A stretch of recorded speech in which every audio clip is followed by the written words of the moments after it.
Oke, halo teman-teman semua. Kali ini kelompok kami akan mempresentasikan tentang risk assessment and risk mitigations. Oke, next. Oke, di sini ada Dika Dharma Putra, ada Dimas Eka Putra Satyo, ada saya sendiri Joni Widijaya, dan ada Jeremiah Fredrik Chandra. Next.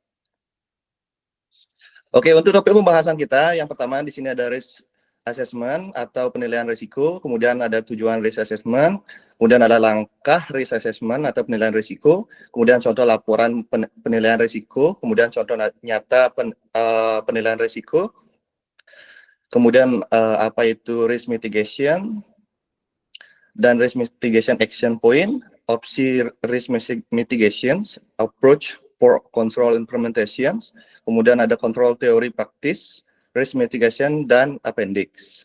Next. Oke, yang pertama di sini risk assessment atau penilaian risiko adalah penilaian risiko untuk proses menentukan sejauh mana potensi ancaman dan risiko yang terkait. Output dari proses ini akan membantu mengidentifikasi kendali atau kontrol yang dapat mengurangi atau menghilangkan risiko selama proses mitigasi risiko. Next. Tujuan risk assessment di sini adalah yang pertama mencegah gangguan pada sistem atau layanan, kemudian melindungi data dan privasi pengguna, kemudian mengurangi kerugian finansial akibat serangan, kemudian meningkatkan kepercayaan pelanggan dan pengguna, kemudian mematuhi regulasi misalnya GDPR, ada ISO 200.001 dan lain-lain. Kemudian di sini ada contoh risiko dalam dunia teknologi. Yang pertama di sini ada jenis risikonya. Jenis risikonya yaitu keamanan atau security risk, dan contohnya serangan cyber, hacking, atau kebocoran data. Kemudian operational risk, contohnya yaitu server down, bug di software, dan human error. Kemudian di proyek risk, ada contohnya keterlambatan peluncuran, scope creep, dan gagal deliver. Kemudian legal dan kepatuhan. Di sini contohnya tidak patuh terhadap undang-undang perlindungan data. Kemudian ada reputasi atau reputation risk. Ada contohnya kritik publik akibat pelanggaran data atau layanan yang buruk. Next. Oke, di sini ada metodologi penelitian risiko yang mencakup 9 langkah utama, yaitu yang pertama, sistem characterizing dengan inputnya hardware, software, user, data, dan interface yang memiliki output, batas sistem, fungsi sistem, dan data yang sensitif. Kemudian ada threat identification dengan input riwayat serangan, rem, ancaman, intelijen. Kemudian outputnya adalah daftar ancaman yang potensial. Kemudian ada vulnerability identification dengan input laporan audit, hasil tes, keamanan, data teknis, dengan outputnya daftar kerentanan dari sistem.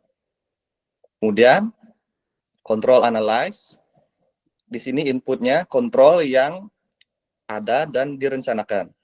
Kemudian outputnya adalah daftar kontrol saat ini dan rencana kontrol.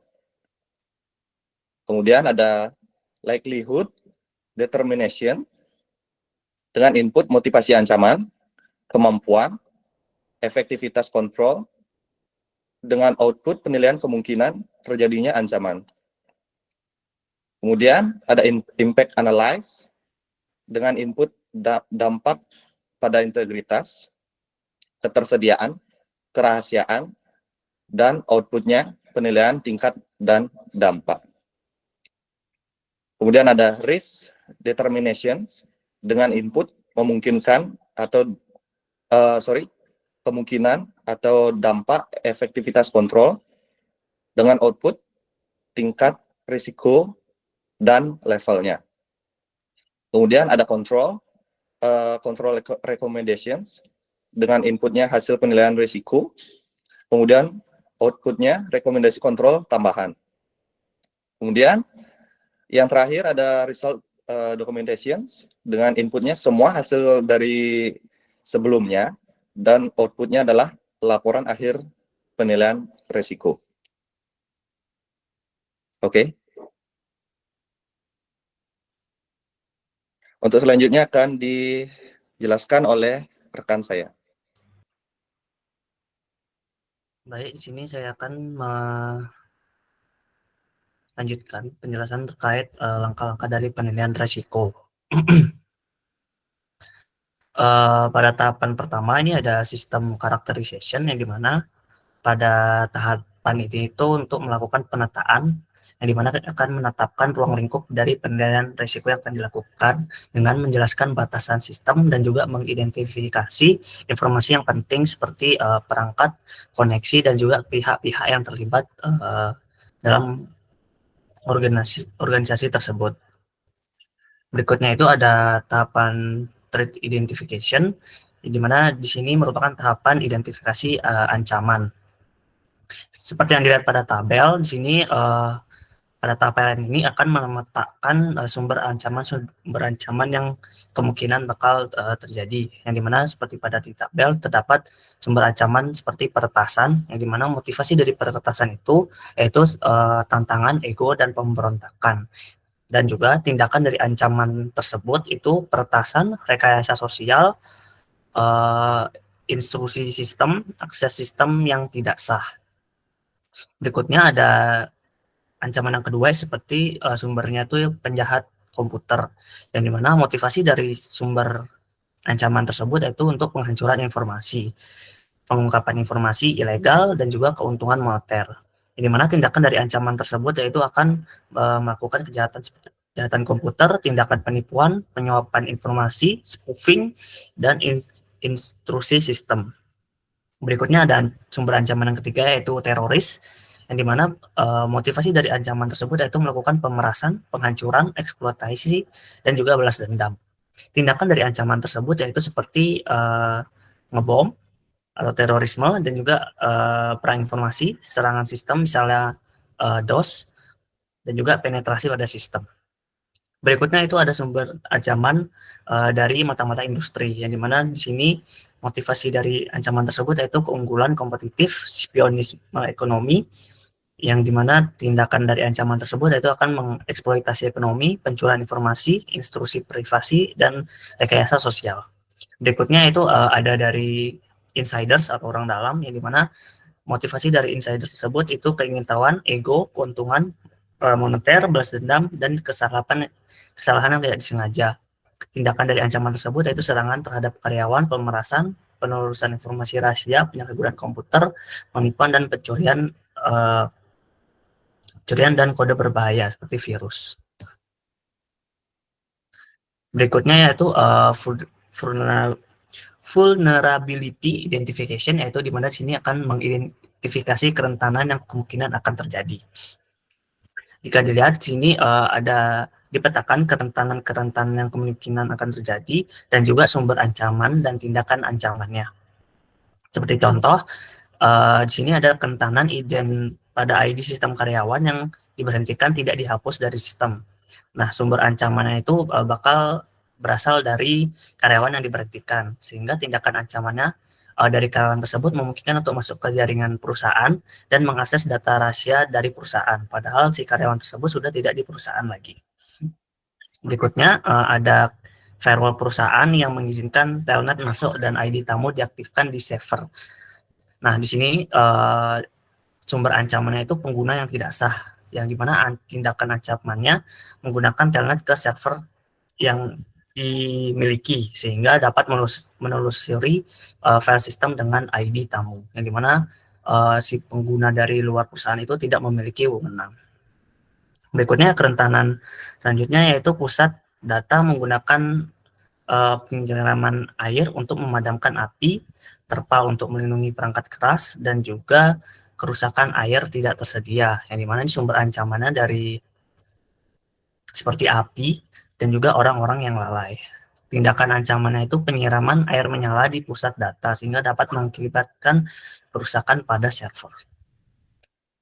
Berikutnya ada tahapan yang keempat yaitu kontrol analisis, yang dimana pada tahapan ini akan menganalisis kendali dari yang telah diterapkan atau direncanakan untuk diterapkan sebelumnya, yang dimana ini itu untuk meminimalkan atau menghilangkan kemungkinan suatu ancaman yang memanfaatkan kerentanan sistem. Pada tahapan ini terdapat dua metode kontrol, yaitu technical control dan juga non-technical control. Selanjutnya dari metode kontrol tersebut terdapat beberapa kategori, yaitu preventive control dan juga detective control.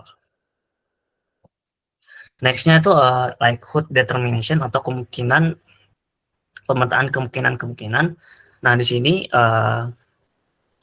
dipetakan tingkat kemungkinan yang akan terjadi, yaitu seperti jika tingkat kemungkinan tinggi maka akan di-labelin high, yang dimana definisi dari high atau tingkat kemungkinan tinggi itu merupakan sumber ancaman yang sangat termotivasi dan cukup mampu dan kendali untuk mencegah kerentanan dieksploitasi dan yang tidak efektif. Berikutnya tingkat kemungkinan yang sedang atau medium, di mana sumber ancaman ini termotivasi dan mampu, tetapi tidak ada kendali yang dapat menghambat keberhasilan eksploitasi. Berikutnya yaitu ada tingkat kerentanan yang rendah atau low, di mana sumber ancaman kurang motivasi atau kemampuan, atau ada kendali untuk mencegah terjadinya kemungkinan tersebut, sehingga secara signifikan dapat menghambat kerentanan. Berikutnya ada tahapan ke-6 yaitu impact analysis, yang dimana di sini menganalisis dampak yang akan diterima, yaitu seperti yang pertama ada dampak kehilangan integritas, yang dimana ini terjadi jika data dari sistem itu diubah secara tidak sah, yang sehingga menyebabkan ketidakparuan, penipuan, atau keputusan yang salah. Berikutnya itu ada dampak yaitu kehilangan ketersediaan, yang dimana terjadi saat sistem penting tidak dapat digunakan dan dapat mengganggu operasional dan kinerja organisasi. Berikutnya itu dampak kehilangan kerahasiaan, yang dimana terjadi jika informasi sensitif bocor dan juga berpotensi dapat menimbulkan kerugian hukum, reputasi, dan juga keamanan. Berikutnya itu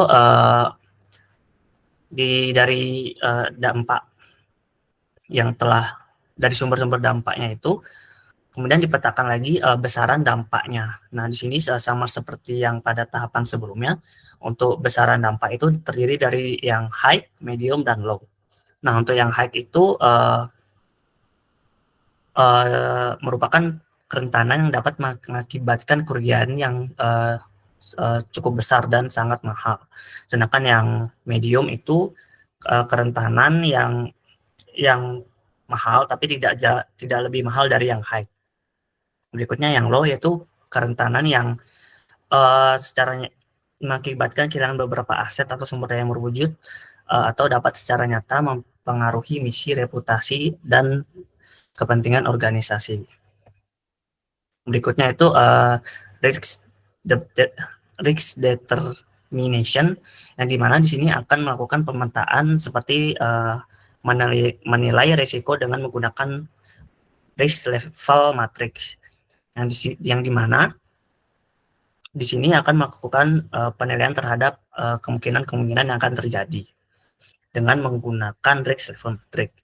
Nah, jika dideskripsikan tingkat resikonya itu sama seperti yang sebelumnya juga, terdapat tingkat risiko yang tinggi, yang dimana itu deskripsi dan tindakan diperlukan, kebutuhannya yang kuat untuk tindakan korektif, dan rencana tindakan korektif itu harus segera dibuat. Sedangkan tingkat risiko yang sedang Untuk deskripsi dan tindakan yang diperlukan itu tindakannya itu korektif diperlukan dan rencana yang harus dikembangkan itu untuk memuaskan tindakan-tindakan ini dalam periode waktu yang wajar. Berikutnya tingkat risiko yang rendah. Pemilik sistem ini harus menentukan apakah tindakan korektif masih diperlukan atau memutuskan untuk menerima risiko tersebut. Berikutnya itu pada tahapan ke-8 ini ada control recommendation, yang dimana tahapan ini akan memberikan rekomendasi terhadap kontrol-kontrol yang diberikan, seperti faktor-faktor yang perlu dipertimbangkan itu salah satunya efektivitas opsi yang direkomendasikan, peraturan dan perundang-undangan, kebijakan organisasi, dampak dari operasional, dan juga keselamatan dan keandalannya. Berikutnya pada tahapan terakhir itu tahapan result documentation, yang dimana di sini dari tahapan-tahapan tersebut kemudian akan didokumentasikan yang berupa laporan penilaian risiko, yang dimana laporan penilaian risiko ini merupakan laporan manajemen yang membantu dalam membuat keputusan tentang kebijakan, prosedur, anggaran, dan perubahan operasional serta manajemen sistem berdasarkan tahapan-tahapan sebelumnya yang sudah berjalan. Berikutnya itu ada salah satu contoh penilaian risiko, yang dimana contoh ini merupakan dari Badan Penelitian dan Pengembangan Daerah Provinsi Jawa Barat, yang mana di sini mereka melakukan penilaian risiko. Seperti contohnya di sini mereka memetakan setiap kegiatannya itu uraiannya seperti apa, kode risikonya, dan sebabnya itu seperti apa, sehingga kita dapat mengetahui dampaknya. Seperti yang pada bagian nomor 1 ini, kegiatannya itu meningkatkan hasil ketimbangan yang dimanfaatkan oleh pemerintah Jawa Barat. Nah, resikonya itu seperti ini, kompetisi SDM yang belum ada. Itu disebabkan karena formasi kepakaran yang dibutuhkan belum terinci. Nah, dampak dari resiko tersebut yaitu pelaksanaan kegiatan kelibatan tidak bisa diselenggarakan secara maksimal. Nah, di sini telah diuraikan juga cukup banyak. Berikutnya itu di sini ada penetapan konteks tujuan operasional pada daerahnya. Ini juga sama, dipetakan kegiatannya seperti apa, dan juga risikonya apa, sebabnya karena apa, dan dampaknya bagaimana. Dan pihak yang terkena itu siapa. Itu di sini contohnya cukup jelas. Bisa dilihat bahwa di sini dari risiko yang sudah teridentifikasi nantinya akan dianalisis, risiko tersebut akan dianalisis dan akan diukur skala dari dampaknya, kemungkinan, dan juga risikonya. Berdasarkan laporan ini mereka menggunakan analisis matriks risiko yang dimana dipetakan dengan tingkat yang tidak signifikan, kecil, sedang, besar, dan sangat signifikan.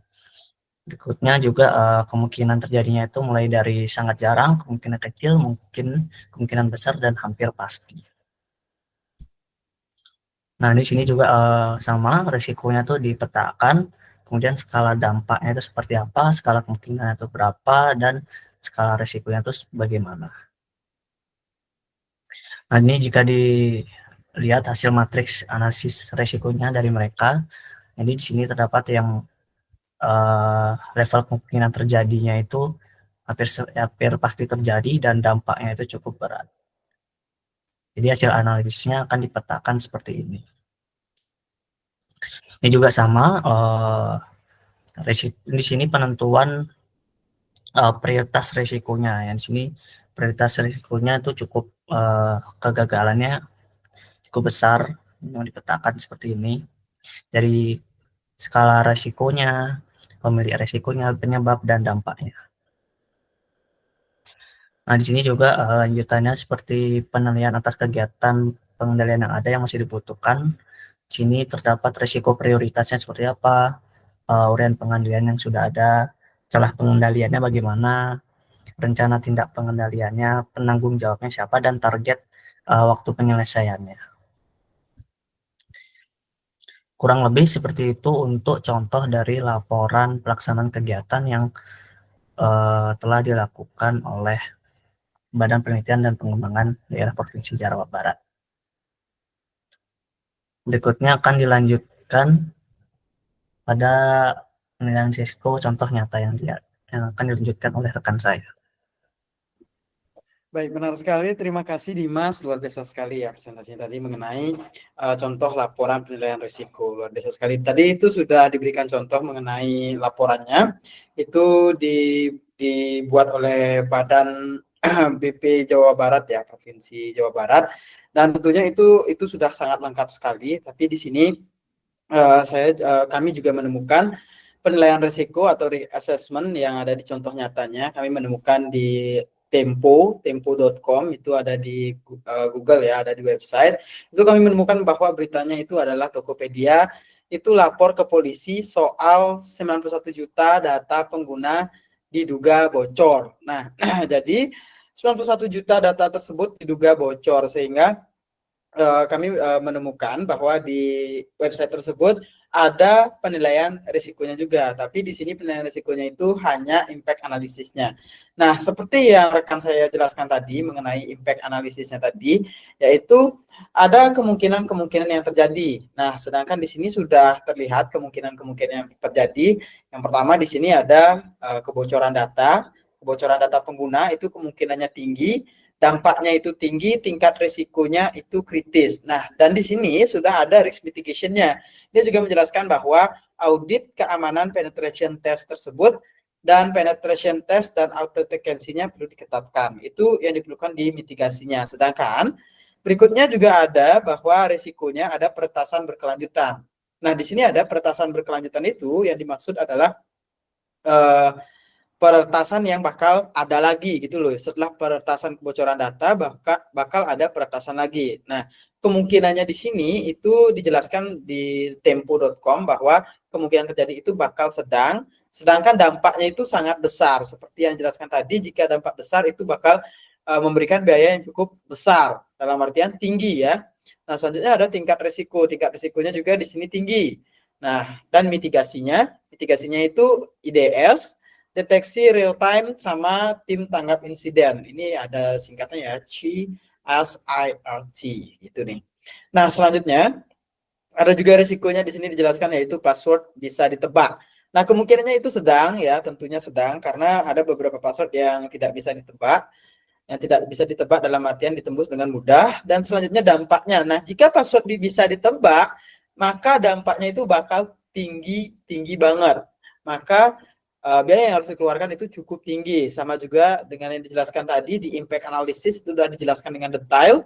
Dan di tingkat risikonya itu tinggi, sama yang dijelaskan tadi sama rekan saya, itu kalau tinggi bahwa biayanya bakal sangat tinggi untuk mengurus risiko yang terjadi pada tersebut. Nah, selanjutnya mitigasi yang dilakukan yaitu hash plus solve, terus diganti algoritma hashing yang lama.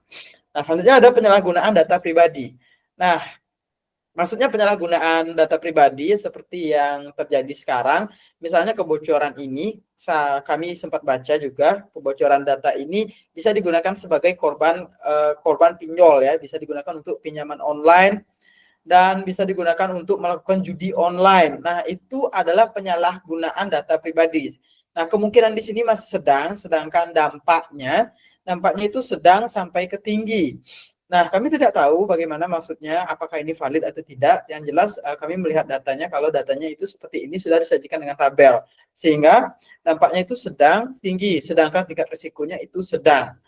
Kami juga tidak terlalu paham bagaimana dia melakukan yang namanya risk assessment ini, dalam artian untuk menilai risikonya. Nah, selanjutnya mitigasi yang akan dilakukan yaitu MFA, habis itu ada edukasi pengguna, habis itu ada monitoring akses. Nah, selanjutnya setelah itu ada risiko yang berikutnya yaitu penurunan reputasi perusahaan. Nah, kemungkinan yang terjadi itu adalah sedang, sedangkan dampaknya itu sedang dan tingkat risikonya itu sedang. Nah, mitigasinya adalah kemungkinan insiden transparansi publik.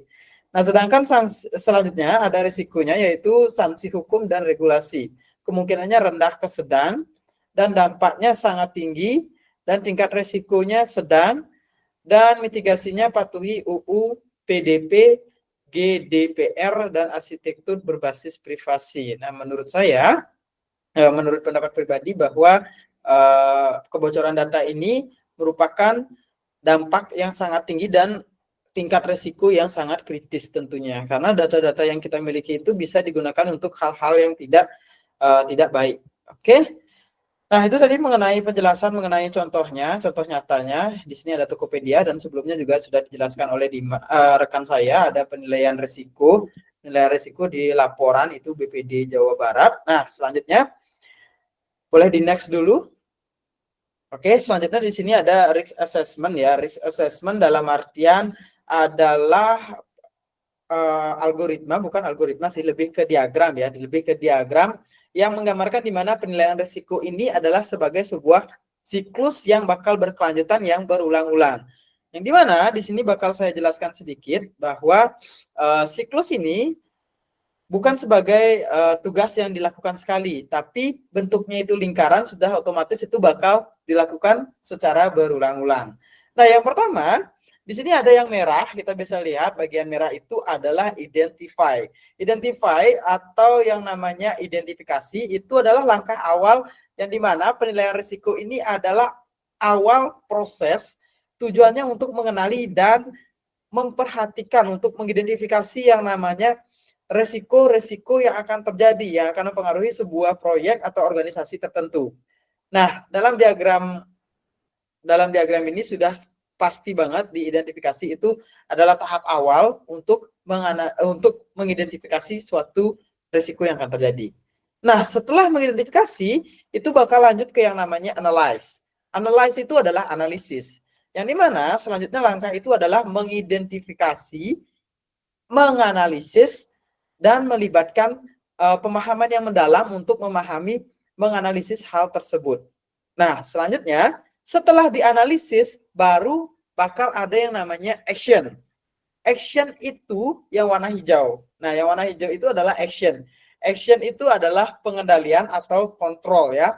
Jadi pengendalian atau kontrol yang dimana di sana akan melibatkan perancangan dan tentunya penerapan strategi untuk mengurangi yang namanya resiko. Nah, di action itu selanjutnya bakal lanjut ke yang warna kuning itu adalah kontrol. Yang dimana di sana kita bakal mengontrol yang tindakan yang sudah kita lakukan. Apakah tindakan tersebut dapat mengurangi, menghindari, menerima, mengalihkan resiko, atau malah menambah resiko. Kalau tidak, kita bakal balik lagi dan muter lagi. Nah, setelah itu, baru kita bakal memonitor di bagian sedikit pink gitu ya, merah-merah muda gitu. Di bagian monitor. Monitor itu adalah pemantauan. Yang dimana setelah kita melakukan action, kontrol, baru kita memonitor. Apakah proses yang kita lakukan itu sudah benar? Risikonya apakah sudah dapat dimonitoring atau kontrolnya tadi, action yang kita lakukan tadi, apakah sudah benar atau belum? Nah, jika belum, dia bakal balik lagi ke identifikasi, analisis, action, kontrol, lalu ke monitor. Nah, jadi ini adalah habits yang akan selalu berulang-ulang akan dilakukan di risk assessment. Oke, selanjutnya kita bisa next. Oke, jadi itu ya mengenai risk assessment tadi, sedikit risk assessment itu penilaian risiko ya, di mana kita menilai suatu risiko. Nah, selanjutnya tadi kita sudah ada kisi-kisi sedikit tadi di pembahasan mengenai contoh nyata, itu mitigasi ya, yang dimana selanjutnya kita bakal bahas risk mitigation atau mitigasi risiko. Itu adalah proses kedua dari manajemen risiko tentunya teman-teman. Nah, yang dimana di sini melibatkan prioritas, evaluasi, dan implementasi kendali kontrol. Nah, jadi di sini sudah dijelaskan, risk mitigation adalah proses mengurangi kemungkinan terjadi risiko atau dampak dari risiko tersebut terhadap sebuah sistem, proyek, organisasi. Jadi di sini kita memberikan sebuah solusi ya, solusi-solusi yang akan kita lakukan, dan tentunya ada proses yang bakal kita jalanin. Nah, gimana prosesnya itu? Kita ke next slide. Oke, terima kasih. Selanjutnya di next slide. Nah, di sini saya bakal jelasin ya, saya jelasin secara mendetail gimana sih maksudnya dari slide ini. atau action point ya, risk mitigation action point. Nah, yang pertama itu di bagian atas itu ada yang namanya identifikasi risiko ya. Tentunya identifikasi risiko itu ada sistem desain paling atas, sistem desain yang di bawah itu, yang di bawah paling atas itu ya. Dan di atasnya itu ada threat research ya. Yang dimana sistem desain itu adalah desain sistem dan threat research itu adalah threat research. Threat itu adalah ancaman, sedangkan research adalah sumber ya. Threat search adalah sumber ancaman. Yang dimana proses itu dimulai dengan adanya dua input utama tersebut. Nah, input utama tersebut bakal masuk ke yang namanya vulnerable. Vulnerable itu adalah kekokohan atau kerentanan ya. Kerentanan. Yang dimana vulnerable itu apakah rentan? Nah, jadi pertanyaan itu adalah apakah rentan untuk desain tersebut gitu, risiko tersebut. Nah, jika tidak, maka tidak ada risiko dari kelemahan tersebut dan proses itu bakal berhenti di no risk. Jika tidak ya, dari vulnerable tersebut. Nah, jika yes, jika iya, itu bakal berlanjut ke pertanyaan berikutnya. Sedangkan di pertanyaan berikutnya itu bakal masuk ke exploitable ya. Exploitable. Kalau kita terjemahkan, exploitable itu adalah eksploitasi. Apakah dapat dieksploitasi? Nah, jika kerentanan tersebut dapat dieksploitasi atau bisa tidak dapat dimanfaatkan, maka dia bakal ke no. Itu jika tidak ya. Jika yes, itu berarti vulnerability atau apa tadi ya? Kerentanannya ya. Vulnerability itu kerentanannya bakal masuk ke serangan eksis ya. Maka dia bakal merupakan yang namanya sumber ancaman. Dengan adanya threat research itu bakal disimpulkan bahwa risk exit atau risiko eksis tentunya teman-teman. Nah, oke, tadi kita sudah bahas yang di atas, kita bakal lanjut ke bawah, itu ada garis ke bawah.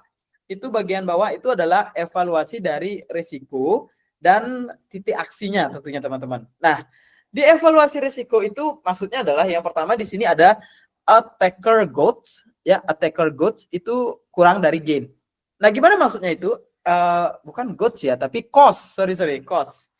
Ya, agak tipu sedikit saya melihatnya. Nah, jadi attacker cost. Ya, jadi attacker cost itu adalah cost itu kan biaya ya, sedangkan attacker itu penyerangan. Cost attacker itu adalah biaya penyerangan, sedangkan gain itu adalah keuntungan. Jadi, pertanyaan mengenai ini adalah apakah biaya waktu sumber daya resikonya bagi penyerang lebih kecil daripada keuntungan yang akan didapat? Nah, misalnya dia jika tidak, dia artinya serangan tersebut tidak sepadan bagi penyerang. Jadi risiko itu bisa diterima, maka dia bakal langsung ke risk accept. Nah, jika iya, maka risiko itu bakal menjadi motivasi yang kuat tentunya teman-teman bagi penyerang untuk melancarkan serangan. Sehingga itu akan menjadi titik awal mulanya aksi dia untuk melancarkan aksinya tersebut. Di mana teman-teman kontrol yang harus kita terapkan itu adalah untuk meningkatkan biaya atau mengurangi yang namanya keuntungan bagi penyerang. Nah, setelah yes maka prosesnya bakal berlanjut lagi. Nah, yang dimana selanjutnya prosesnya itu adalah loss anticipate dan threshold. Nah, loss anticipate itu adalah loss itu kan kerugian ya. Kerugian yang akan diantisipasi. Kerugian antisipasi, sedangkan threshold itu adalah threshold, ambang batas ya, ambang batas. Nah, jadi ambang batas yang dimaksud di sini adalah di mana pertanyaan akan muncul. Apakah potensi kerugian berupa finansial, reputasi itu jika serangan berhasil itu akan melebihi ambang batas yang diterima oleh organisasi? Itulah pertanyaan yang akan muncul. Nah, jika tidak, maka serangan itu mungkin terjadi, tapi dampaknya itu sangat kecil bagi organisasi. Masih bisa ditoleransi gitu ya maksudnya. Nah, sehingga dia bakal ke no atau risk-nya bakal di-accept. Atau risikonya bakal diterima gitu. Nah, selanjutnya Jika ya atau yes, maka potensi kerugiannya itu akan sangat-sangat besar. Sehingga titik aksi kedua itu adalah yang paling-paling sangat kritis, teman-teman. Sehingga itu bakal mengarah ke kesimpulan unacceptable risk, yang artinya risiko yang benar-benar tidak dapat diterima. Jadi kita harus menerapkan yang namanya kontrol untuk membatasi kerugian-kerugian yang akan terjadi tersebut, teman-teman. Oke, boleh di next. Oke, jadi ini ada opsi risk mitigation akan dijelaskan oleh saya. Terima kasih. Baik, terima kasih Boy, penjelasannya sangat lengkap sekali. Baik Pak Krisna, selanjutnya saya akan menjelaskan dari opsi risk mitigation. Nah, ada beberapa opsi yang bisa diambil nih untuk memitigasi atau untuk meminimalisir risiko dari yang sudah kita bahas kali ini. Nah, yang pertama kita ada asumsi risiko atau risk assumption. Nah, ini artinya adalah menerima potensi risiko dan terus mengoperasikan sistem teknologi informasi atau menerapkan kendali untuk menurunkan risiko ke tingkat yang tak dapat diterima. Jadi tingkatnya bisa terus diturunkan sampai akhirnya kita bisa menerima dari asumsi risiko tersebut. Yang kedua adalah penghindaran risiko atau risk avoidance. Ya, ini artinya adalah menghindari risiko dengan menghilangkan penyebab atau konsekuensi risiko. Misalnya nih mengorbankan fungsi tertentu atau dari sistem atau mematikan sistem ketika risiko diidentifikasi. Jadi memang benar-benar menghindari risiko dengan cara dengan cara mengorbankan suatu fungsi atau suatu sistem tapi tidak sampai merusak suatu sistem gitu ya. Yang ketiga, pembatasan risiko atau biasa disebut risk limitation. Nah, ini artinya membatasi risiko dengan menerapkan kendali yang meminimalkan dampak merugikan dari eksploitasi kerentanan oleh ancaman. Contohnya penggunaan kendali pendukung preventif dan detektif seperti itu. Lalu yang keempat ada perencanaan risiko atau risk planning. Nah, sesuai namanya, jadi memang perencanaan risiko ini mengelola risiko dengan mengembangkan rencana mitigasi risiko yang memprioritaskan, mengimplementasikan dan memelihara kendali seperti itu. Lalu yang selanjutnya yang kelima ada penelitian dan pengakuan atau research and acknowledgement gitu ya. Ini artinya adalah menurunkan risiko kerugian dengan mengakui kerentanan atau kelemahan dan meneliti kendali untuk memperbaiki kerentanan tersebut. Jadi awalnya diakui dulu bahwa ada suatu risiko atau suatu kerentanan, setelah itu memang dengan sengaja para developer itu untuk memperbaiki kerentanan tersebut. Lalu selanjutnya yang keenam, pengalihan risiko atau risk transference gitu. Nah, ini artinya mengalihkan risiko dengan menggunakan opsi lain untuk mengompensasi kerugian seperti membeli asuransi. Jadi memang risiko ini sudah kita ketahui, lalu kita alihkan satu dua hal untuk memperbaiki sebuah sistem dengan cara salah satunya membeli asuransi. Baik, next, Dimas. Selanjutnya kita punya yang namanya approach for control implementation. Nah, ini ada 7 cara, ada 7 bagan, 7 tabel yang bisa kita lakukan, yaitu memprioritaskan tindakan dengan cara kita mengurutkan tindakan berdasarkan tingkat resiko. Nah, mengurutkan ini dari tinggi ke rendah untuk melakukan atau memprioritaskan apa yang harus kita lakukan pertama kali. Lalu yang kedua, setelah itu kita akan melakukan evaluasi opsi kendali dengan cara meninjau kelayakan dan efektivitas opsi kendali. Setelah itu, setelah kita mengevaluasi, kita analisis lagi biaya dan manfaatnya. Apakah worth it kita melakukan satu dua hal dengan biaya sekian rupiah atau manfaatnya apa yang kita dapatkan. Setelah itu kita memilih kendali, kita memilih sistem juga mana yang paling efisien berdasarkan analisis dari biaya dan manfaat yang sudah kita riset sebelumnya. Setelah itu yang kelima, kita menetapkan tanggung jawab, yaitu kita menugaskan developer yang tepat untuk setiap kendali atau sebuah sistem yang sudah kita yang sudah kita riset sebelumnya.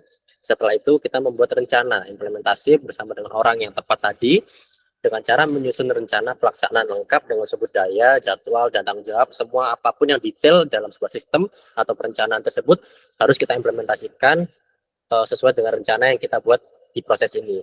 Setelah itu kita langsung masuk ke eksekusi, yaitu melaksanakan kendali. Nah, itu adalah contoh untuk implementasi sebuah risk mitigation. Selanjutnya